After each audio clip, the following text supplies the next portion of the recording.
Liberando su potencial. Hablando de potencial humano, ¿alguna vez se han preguntado a qué se debe la gran disparidad de resultados y desempeño entre una persona y otra? Una persona que percibe $250,000 anuales no es 10 veces más astuta ni mejor que una persona que percibe $25,000 anuales. ¿Por qué la diferencia de 10 veces sus ingresos? Y si tomamos a una persona que percibe $2,5 millones al año, ¿será esa persona 100 veces mejor, más astuta que la persona que gana $250,000? Imposible. En un estudio reciente de coeficiente intelectual probaron a 1,000 personas de una cierta población y llegaron a la conclusión de que la mejor persona entre los 1,000 solo era 2,5 veces más astuta que la persona de menor coeficiente intelectual. Solo 2,5 veces la disparidad, y tal vez eso sea con toda la población. ¿A qué supone que se debe la diferencia? Al hablar de potencial humano, llegamos a una fórmula que deduje hace algunos años. Tal vez eso lo explique un poco. La fórmula comienza con lo que llamamos AI, o sea, atributos innatos, las cualidades, la inteligencia, la habilidad, el temperamento, cosas con las que se nace que no pueden cambiarse mucho. Además de los atributos adquiridos. Estos atributos son muy importantes, son su educación, su capacitación, sus capacidades, su experiencia, conocimiento, sabiduría, etc., multiplicado por A, que su actitud es igual al potencial humano individual o al desempeño humano individual o resultados individuales humanos. Ahora, de estos tres, los atributos innatos se traen desde el nacimiento. Los adquiridos pueden cambiarse, pero se necesita cierto tiempo para ello, aunque a veces cambiamos muy rápidamente. Cierta información valiosa puede cambiar dramáticamente su eficacia, pero las actitudes pueden aumentarse o disminuirse dramáticamente en segundos. Cada vez que mejoramos nuestra actitud, multiplicamos todas nuestras capacidades. Una actitud ha sido llamada acertadamente el lenguaje más importante del ser humano, la palabra más importante del idioma en el humano. Todo lo que hacemos en la vida, según un estudio en Harvard entre estudiantes ejecutivos, será en un 85% de actitudes. Un 85% de su éxito estará determinado por su actitud. Eso significa que está determinado por cuán positivo o cuánta actitud mental positiva se tenga. Las personas con actitudes mentales positivas tienden a avanzar más rápidamente, se mueven hacia la cima en organizaciones valiosas, ganan más dinero, sacan más satisfacción de la vida. Una actitud mental positiva no significa que baile por las calles y arroje flores. Solo significa que tome una actitud constructiva en general o se aproxime hacia su trabajo, su vida, sus problemas, relaciones, etc. Según el informe Cox de las empresas americanas, según la revista Success, un 85% o más de todo lo que se logra se debe a la actitud. Y la pregunta es, ¿de dónde vienen las actitudes? Las actitudes vienen de las expectativas. Muy simple, ya hablamos de eso. Y una forma muy poderosa de mejorar su actitud instantáneamente es decir, aunque no lo crea, pienso que algo maravilloso va a ocurrirme hoy. Como dijimos antes, nuestras expectativas sobre los desenlaces determinan nuestra actitud. Si espera que las cosas salgan bien, tendrá una actitud positiva. Si espera que salgan mal, tendrá una actitud negativa. Y lo maravilloso es que podemos fabricar nuestras expectativas. Podemos esperar lo que deseamos. Podemos esperar cosas buenas, cosas malas, y no nos decepcionaremos. ¿De dónde surgen nuestras expectativas? Nuestras expectativas surgen de nuestras creencias y de nuestros valores. Son el centro de los factores motivacionales de nuestra personalidad, nuestras creencias, y esto nos conduce a un entendimiento del potencial humano. Significa básicamente que nuestra actitud es una expresión externa de lo que está ocurriendo internamente, y esto es consistente con las leyes mentales. Con respecto a las creencias, cada uno de nosotros tiene muchas creencias en el fondo que los psicólogos llaman los conceptos propios. El concepto propio o su descubrimiento es considerado por muchos como el logro único y más importante para comprender el desempeño humano en el siglo XX. Yo estoy de acuerdo. El concepto propio es como, si queremos usar una analogía militar, el centro de mando. O si queremos usar una analogía técnica, es el programa central de su computadora básica. Es un grupo de creencias, valores, actitudes, sentimientos, ideas, etcétera, almacenadas en el fondo de nosotros y son el resultado de casi todas las experiencias que hemos tenido en la vida. Y algunos investigadores dicen que el concepto propio comienza a formarse aún antes del nacimiento, pero el concepto propio, una vez colocado, Precede, predice y determina sus niveles de eficacia y desempeño en todas las áreas de nuestra vida. El concepto propio se convierte en el centro de mando o el programa maestro. El concepto propio de este grupo de creencias determina lo que dirá, lo que hará, cómo actuará, cómo se siente y reacciona, etc. ¿Qué significa esto? Significa que todas las mejoras en su vida externa, todos los cambios en su realidad comienzan con un cambio en su concepto propio. Les voy a explicar lo que significa. Esta es una gráfica muy simple. Hablamos de potencial humano y decimos que la persona promedio usa un 10% o menos de su potencial. Según investigaciones, tal vez es mucho menos. El Instituto Stanford Brain en Santa Clara, California, estima que tal vez se aproxime a un 2%. Seremos generosos y diremos que la persona promedio usa un 10%. Significa que en los mejores casos, la mayoría, como usted o yo, no usamos un 90% de nuestro potencial. Uno de los mejores filósofos, Oliver Wendell Holmes, dice que la tragedia de la persona promedio es que llegan a la tumba con su música aún por dentro. Aún están funcionando con mucho menos de su potencial total. Y esto es el potencial humano. Sabemos que existe una relación directa entre el potencial humano y el concepto propio. Pero como nuestros conceptos propios o nuestras estimaciones de nosotros mismos generalmente son mucho menores de lo que debieran ser, nuestro nivel de desempeño y eficacia también es menor. Sabemos que nuestro concepto propio es altamente subjetivo.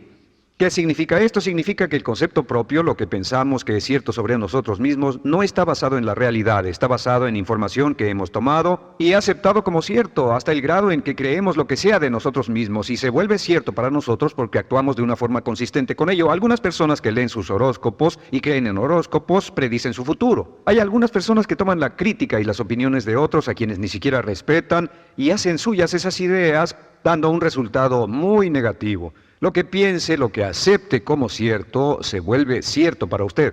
También sabemos que como adultos tenemos una variedad de conceptos propios. Tenemos un concepto propio de cómo vestirnos, cuánto pesamos, lo que comemos, lo bien que podemos hablar en público, qué tipo de padres somos, qué tipo de hijos somos con nuestros padres, qué tipo de esposo o esposa somos, qué tipo de amante, de conductor. Lo interesante de manejar es que todos los hombres tienen un concepto muy positivo con respecto a esto. Las mujeres no entienden esto, pero los hombres nacen con un genio inherente para manejar. Todos los hombres son choferes excelentes. Si no lo creen, todo lo que tienen que hacer las mujeres que están viendo esto es pensar en la última vez que trataron de corregir la forma de conducir de un hombre y recordarán que no obtuvieron buenas respuestas. ¿Cómo respondemos ante alguien que desafía nuestro concepto propio, sugiriendo que no somos las personas que pensamos ser? Estamos a la defensiva, nos enfadamos, nos irritamos, es difícil que nos traten. Tenemos un concepto propio de lo creativos que somos, lo inteligentes, lo rápido que leemos, lo bueno que somos en los deportes, y si practicamos una gran variedad de ellos, tenemos un concepto propio para cada uno de ellos. Tenemos un concepto propio de lo bien que cocinamos, de lo bien que educamos a nuestros hijos, de lo bien que limpiamos nuestra casa, los autos que manejamos, etc. Y también de lo que valemos por lo que ganamos. Es muy interesante saber que nunca ganamos más del 10% de nuestro concepto propio en ingresos. Nuestro concepto propio determina nuestro nivel de ingresos. Este nivel de concepto propio se llama zona de confort. Y aunque queramos más dinero, veremos que la tendencia humana natural de todas las actitudes es luchar por lograr entrar a la zona de confort y luego quedarnos ahí. Si ganamos un 10% por encima de nuestro concepto propio de ingresos, tendremos una necesidad imperante de deshacernos de ese dinero. Lo donaremos, lo gastaremos en forma extravagante y hasta lo perderemos si recibimos demasiado. Las personas que ganan la lotería siempre están quebradas a los 2 o 3 años. Queman el dinero porque ese dinero está más allá de su concepto propio. Si gana 10% o menos de su nivel de concepto propio, se descubrirá luchando, trabajará más duro, más tiempo, pensará en forma más creativa, buscará diferentes formas para aumentar sus ingresos o sus segundos ingresos. La única forma de mejorar cualquier parte de su vida, incluyendo sus ingresos, es aumentando el nivel del concepto propio de sus ingresos, comenzando a pensar en usted como si estuviera ganando más dinero. Si quiere bajar de peso, la única forma en que podrá lograrlo es pensando en que está delgado. Piense en usted mismo como una persona más delgada. Si quiere volverse una persona más popular, más amorosa, más feliz o más sana, comience a pensar una y otra vez en esas cosas hasta que se vuelvan parte de su nuevo concepto propio. Hablaremos de eso más adelante. Es una parte esencial de la programación de su mente hacia el éxito. Su concepto propio global está determinado por el promedio de sus conceptos propios en las áreas que considere importantes. Ahora, su concepto propio está formado de 3 partes críticas. La primera parte del concepto propio es el ideal propio. El ideal propio es la persona que más desearía ser, es su idea de lo que constituye un ganador, es su visión ideal de lo mejor que puede ser usted. Nada más, una de las cosas que sabemos de las personas con éxito es que las personas con éxito tienen ideales propios muy claros, ideales claros de quién quieren ser en el futuro. Las que no tienen éxito tienen ideales muy vagos. El número 2 es la autoimagen. La autoimagen es como un retrato de cómo se ve a sí mismo y lo que piensa de sí mismo. La autoimagen es el espejo interno, es como se percibe a sí mismo ahora en su desempeño actual, en forma cotidiana. La tercera parte es su autoestima. Su autoestima es cómo se siente consigo mismo. Cómo se siente consigo mismo es la fuerza motriz, el motor, la fuerza poderosa dentro de su subconsciente, es la fuerza de energía dentro de su concepto propio y determina casi todo lo que le pasa. La mejor definición de autoestima es cuánto se agrada a sí mismo. Cuánto se agrada a sí mismo como esposo, cuánto se agrada a sí mismo como empleado, cuánto se agrada a sí mismo como jefe, como inversionista, como orador profesional, como atleta, etc. Según se agrade a sí mismo, su nivel de autoestima, su sentimiento emocional global respecto a cualquier área de su vida determina su desempeño y su eficacia en dicha área. Lo sorprendente es que se convierte en lo que piensa, su concepto propio es maleable, su autoestima puede formarse repitiendo una y otra vez, me agrada mi persona, me agrada mi persona, me agrada mi persona.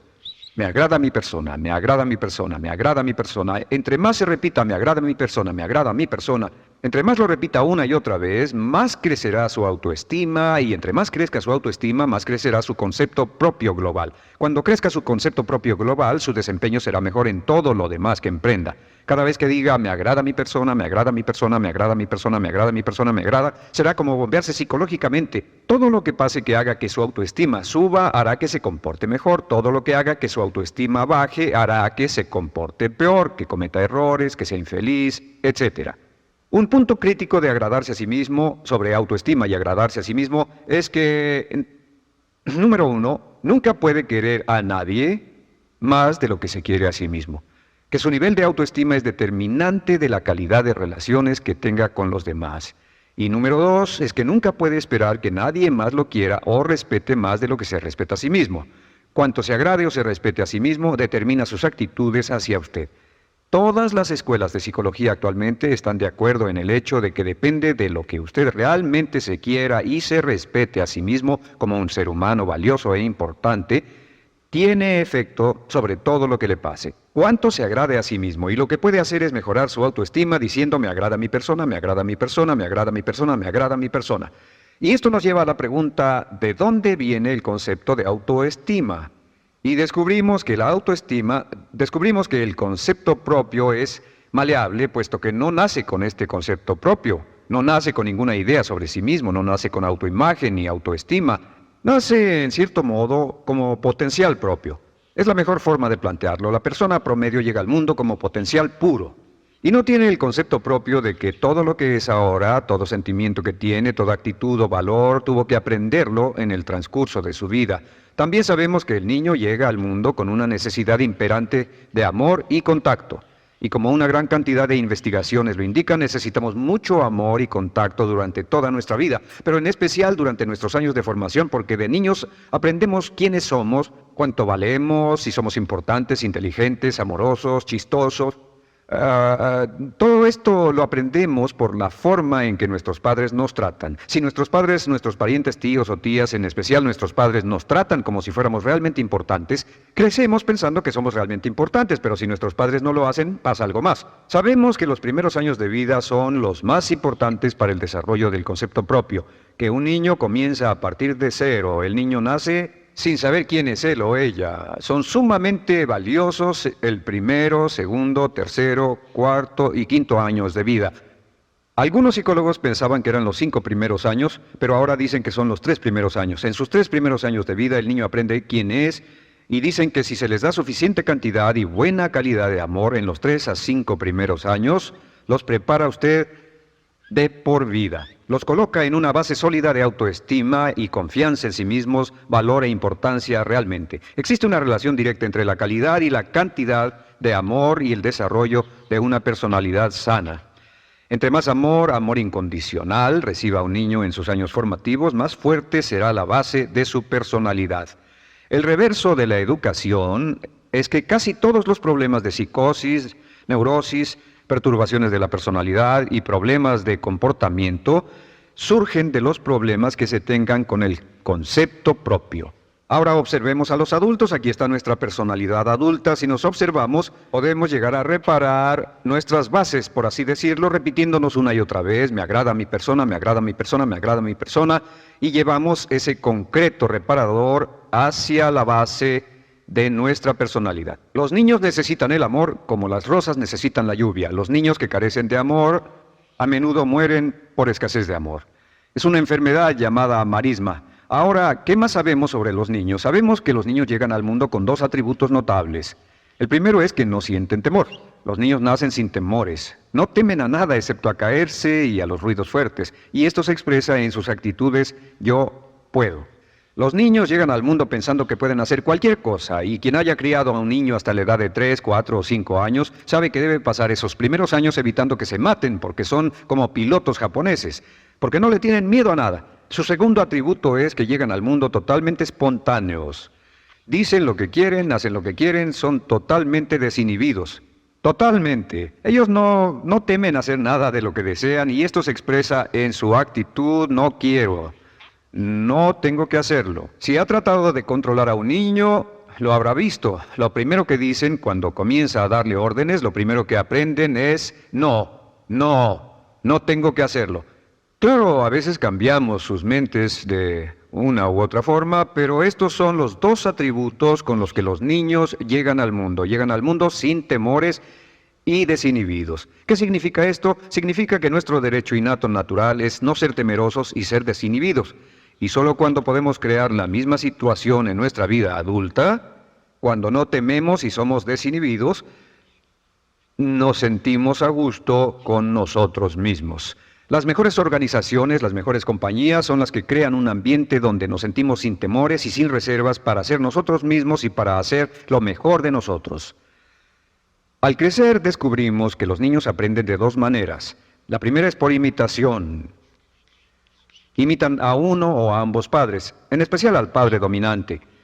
Algunas veces el padre dominante cambiará cuando crezca el niño, y a veces los niños imitan al padre, a veces a la madre, pero aprenden por imitación. Muchas características y hábitos que tenemos como adultos los aprendimos de nuestros padres. ¿Alguna vez ha tenido la oportunidad, ha tenido la ocasión de gritarle o reñirle a uno de sus hijos? Verá que le dice las mismas cosas que le dijo su padre a usted cuando era niño. Así que imitamos. A veces imitamos su caminar, a veces su forma de hablar, a veces imitamos sus valores, sus creencias, etc. Aunque esos valores y esas creencias no tengan ningún valor. ¿Por qué? Porque nuestros padres eran así cuando nosotros éramos niños. La segunda forma en que aprendemos es pasando de la incomodidad, lo que no se siente bien, hacia la comodidad. Freud llamó a esto el principio del placer. O sea que nos movemos hacia aquello que nos hace sentir cómodos, lo que nos da placer, lo que nos hace sentir bien con nosotros. Nos movemos de la incomodidad hacia la comodidad. Así es como aprendemos a no mojar el pañal, por ejemplo. Sabemos que no es agradable caminar con popó o pipí en nuestros pañales. Vemos lo que hacen nuestros padres, vemos lo que nuestros parientes hacen y decimos: estas personas no hacen lo que yo. Así aprendemos a caminar y lo demás. Así que de la incomodidad hacia la comodidad. Durante toda nuestra vida, por cierto, así es como aprendemos. Imitamos leyendo lo que otras personas hacen, estudiando libros y en el trabajo, imitamos cuando vamos a la escuela, y hacemos lo que nos da resultados positivos, lo que nos da refuerzos positivos, y hacemos cada vez menos las cosas que nos causan incomodidad o dolor. Ahora, muy temprano en la vida, como equivocación o como resultado de una equivocación que los padres cometen en la crianza, los niños comienzan a aprender hábitos y patrones negativos. Los patrones y hábitos negativos tienen sus raíces principalmente en la crítica destructiva. La crítica destructiva comienza muy temprano en la vida, a veces en los primeros meses. Y la crítica destructiva la usan los padres para dirigir y controlar a sus hijos.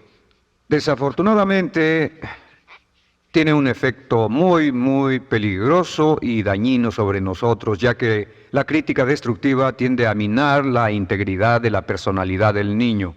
Muchos de nosotros, incluyéndome a mí y a muchos de ustedes, Nos hemos visto minados y heridos por la crítica destructiva más que todas las guerras en la historia. Ahora, como resultado de la crítica destructiva, comenzamos a desarrollar hábitos y patrones negativos. Los patrones de hábitos negativos son respuestas condicionadas hacia los estímulos. Los patrones de hábitos negativos se desarrollan en los inicios de la vida. Se desarrollan como resultado de una repetición del temor y el dolor una y otra vez. Se desarrollan como resultado de la crítica destructiva, el castigo físico, etc. En los inicios de la vida comenzamos a desarrollar dos manifestaciones que nos persiguen durante toda nuestra vida y más que ninguna otra cosa inhiben nuestro potencial. La primera es la llamada patrón de hábito negativo inhibido. El patrón de hábito negativo inhibido se aprende cuando al niño le dicen una y otra vez no. Aléjate de ahí, no toques eso, y se le castiga. Cuando el niño intenta algo nuevo, o se involucra con algo, o huele algo, o derrama algo, o rompe algo accidentalmente, el padre estalla y se enfada mucho. Como ven, el niño está impulsado por la curiosidad insaciable de explorar su mundo. Y lo que pasa es que cuando lo explora o se interesa y echa a perder algo, si el padre reacciona golpeando al niño, el niño comienza a pensar cada vez que intento algo nuevo, cada vez que intento algo diferente, cada vez que voy más allá de mis límites, cada vez que me salgo de mi zona de comodidad, cada vez que no juego sanamente, me golpean, me castigan, me lastiman, me envían a mi alcoba y me siento mal. Y muy pronto el niño desarrolla el sentimiento de no puedo, no puedo. No puedo. Cada vez que trato algo diferente, me castigan. No puedo, no puedo, no puedo. Es como la respuesta de Pavlov. Pavlov sonaba la campana y le daba de comer a un perro, y el perro salivaba, y Pavlov alimentaba al perro. Mientras sonaba la campana, el perro salivaba y siguió haciendo eso, y después Pavlov solo sonaba la campana y el perro salivaba. Lo que pasa en la vida adulta es que esto crea lo que llamamos temor al fracaso.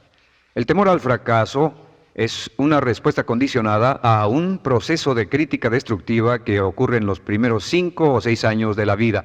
El temor al fracaso automáticamente nos activa, nos sentimos ansiosos, tensos, intranquilos, sentimos presiones y estrés en nuestro plexo solar, sentimos ganas de retirarnos del evento, y el temor al fracaso es la razón principal por los fracasos en la vida adulta. Es la razón principal por la que evitamos cumplir plenamente nuestro potencial.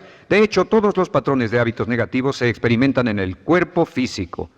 Puedes saber cuál es un patrón de hábito negativo porque se siente en el cuerpo físico, precisamente. El patrón de hábito negativo inhibido, el temor al fracaso, el no puedo, ocurre primero que todo en el plexo solar. ¿Ha tenido la ocasión donde debe hablar frente a un grupo, debe ir a una revisión de su desempeño, debe hacer una llamada determinante? Primero su plexo solar se aprieta. Si el temor continúa, su respiración se acelera. Su corazón comienza a latir apresuradamente, su frecuencia respiratoria aumenta y le duele la cabeza como migraña en la parte frontal, su garganta se le cierra y no puede hablar y se le seca la boca por completo, y como se pone tan tenso y asustado, va corriendo al baño. Estas son todas las manifestaciones. No hay peligro físico, pero sí peligro psicológico, una respuesta condicionada. Cuando sentimos estas cosas, la tendencia es retirarse de la situación que las ocasiona, y es la razón por la que no logramos mucho si retrocedemos. Es muy importante. El segundo patrón de hábitos negativos es el compulsivo. El patrón de hábito negativo compulsivo se aprende cuando a los niños se les dice una y otra vez, más vale que lo hagas. Si no lo haces, tendrás problemas o me las pagarás. A los niños se les convierte en recipientes del amor condicionado. Los padres no intentan hacer esto, pero lo que hacen es sugerirle al niño, no te amo, por lo tanto no estás a salvo, a menos y hasta que hagas lo que yo quiero. El niño crece sintiendo, tengo que hacer lo que quiera mi mamá. Debo complacerla, debo complacer a papá, debo complacer a los demás, debo complacer a mis parientes, y a veces debo complacer a mis semejantes, debo complacer a mis maestros, debo complacer a todo el mundo, y crecen con esto, debo. No puedo hacer lo que quiero hacer, debo hacer lo que complace a las demás personas. Este patrón de hábito negativo muy temprano en la vida se traduce en el temor al rechazo. El temor al rechazo lo experimentan los hombres como adultos como un comportamiento tipo A. Hablaremos del comportamiento tipo A posteriormente. El comportamiento tipo A es una necesidad compulsiva o excesivamente compulsiva de complacer de algún modo a alguien sin normas de comportamiento, prácticamente sin pensarlo. El temor al rechazo nos impulsa, nos hace muy sensibles a las necesidades de los demás. Hacemos cosas que otras personas quieren, no hacemos lo que nosotros queremos. Siempre estamos tratando de complacer a los demás, tenemos preocupaciones o nos importan las opiniones, sentimientos y actitudes de otros hasta el punto donde ocultamos nuestras necesidades. El temor al rechazo se siente en la columna del cuerpo. Se divide el cuerpo a la mitad y se siente hacia abajo en la mitad posterior del cuerpo. El primer lugar donde comienza a sentirse el temor al rechazo es generalmente en los hombros y el cuello. Nos sentimos entumidos, duros, tensos. Cuando tenemos mucho que hacer sentiremos un estrés tremendo en la columna. Los músculos se estiran en la parte posterior. A veces se manifestará como flebitis y venas varicosas y a menudo nos darán dolores de cabeza en la parte posterior de esta porque las arterias carótidas que llevan la sangre hasta la cabeza, los músculos a su alrededor se contraen y la cantidad de sangre que fluye hacia la cabeza fluye más lentamente y se siente un terrible dolor de cabeza en la parte posterior. Estos dos temores, los patrones de hábitos negativos compulsivos, el compulsivo y el inhibitorio, son resultado de la crítica destructiva, el gran destructor de la personalidad que nos persigue durante toda la vida. Y lo maravilloso de todo esto es que como son patrones de hábitos aprendidos, podemos olvidarlos. Podemos acabar con el temor al fracaso que nos detiene. Podemos acabar con el temor al rechazo que hace que hagamos cosas que complacen a los demás en vez de complacernos a nosotros, trabajando con nuestra propia autoestima. Porque existe una relación inversa entre la autoestima y el patrón de hábitos negativos. Porque entre más se agrade a sí mismo, menos teme al fracaso. Entre más se agrade a sí mismo, menos teme al rechazo. Entre más se agrade a sí mismo, menos temerá a cualquier cosa. Y si sigue repitiendo, me agrada mi persona, me agrada mi persona, me agrada mi persona una y otra vez, si sigue diciendo esto, con el tiempo su autoestima sube más y más y más y más y sus temores desde luego bajan. Cuando su autoestima sube, sus temores van en dirección opuesta. Ahora, ¿cómo enfrentar la crítica destructiva si debe criticar a otras personas? Pues eso es muy simple. Muchos padres nos han preguntado eso. ¿Cómo se controla a los niños? Una de las claves para controlar a los niños es dirigirlos para que hagan algo constructivo en lugar de hacer algo destructivo. Otra cosa que debe recordarse es que lo que quiere hacer es que quiere dar una crítica informativa, crítica constructiva, lo que significa que se les dice a los niños lo que pueden hacer o a los adultos lo que pueden hacer mejor. Todo el propósito de dar retroalimentación de cualquier tipo es mejorar el desempeño. Si es padre o si es jefe o si es una persona en una relación, si una persona está haciendo algo malo o inadecuado, todo el propósito de darles cualquier tipo de retroalimentación es para que puedan hacerlo mejor. Sin embargo, existe una relación directa entre la autoestima y la crítica destructiva. Cada vez que se critica a una persona, su autoestima baja. Y cada vez que su autoestima baja, su habilidad para desempeñarse baja. Si critica a una persona en forma destructiva demasiado tiempo, llegará a un punto donde no intentarán nada. Se convierte en lo que llamamos hipersensible. Un adulto hipersensible es aquel que no puede aceptar críticas de nadie. Un adulto hipersensible es una persona que está muy tensa, ansiosa, si siquiera sugiere que no está haciendo lo correcto. Si trata con un adulto hipersensible, la clave es sentarlo y recordar 4 cosas. Número 1, comenzar con alabanzas. Número 2, proteja la autoestima de la persona a toda costa. Número 3, discuta el desempeño y no a la persona. Hable del comportamiento más que de la persona. Y número 4 es enfocarse hacia el futuro en vez de en el pasado. Enfóquese hacia lo que va a hacerse en forma diferente en el futuro en vez de lo que pasó en el pasado. ¿Por qué? Una razón muy simple, porque una persona no puede controlar el pasado. Al no poder controlar el pasado, cualquier crítica de lo que han hecho en el pasado les da un estrés tremendo y frustración. Así que en resumen, la clave del éxito en la vida es una actitud mental positiva. Una actitud mental positiva se basa en expectativas de éxito, de una serie de expectativas positivas. Esa serie de expectativas positivas se basa en sus creencias y en su concepto de sí mismo. El centro de su concepto propio que determina su eficacia en la vida es su autoestima, y su autoestima se mide por cuanto se valore a sí mismo. Las dos cosas que nos frenan más que nada son el temor al fracaso y el temor al rechazo. Y uno de nuestros secretos centrales de éxito es este: Conviértase en un organismo generador de autoestima perpetua. Haga continuamente cosas para usted mismo, hacia sí mismo en su vida, que hagan que se agrade a sí mismo, que se ame, que se acepte, que se respete, que hagan que se sienta fantástico con usted mismo. Si es un jefe o un padre, no olvide que la clave para el máximo desempeño en su hogar y en su trabajo es hacer que las personas se sientan maravillosamente consigo mismas. Entre mejor se sienta consigo mismo y más se agrade, más probable será que logre que las personas a su alrededor lo quieran, lo acepten, lo respeten, se respeten.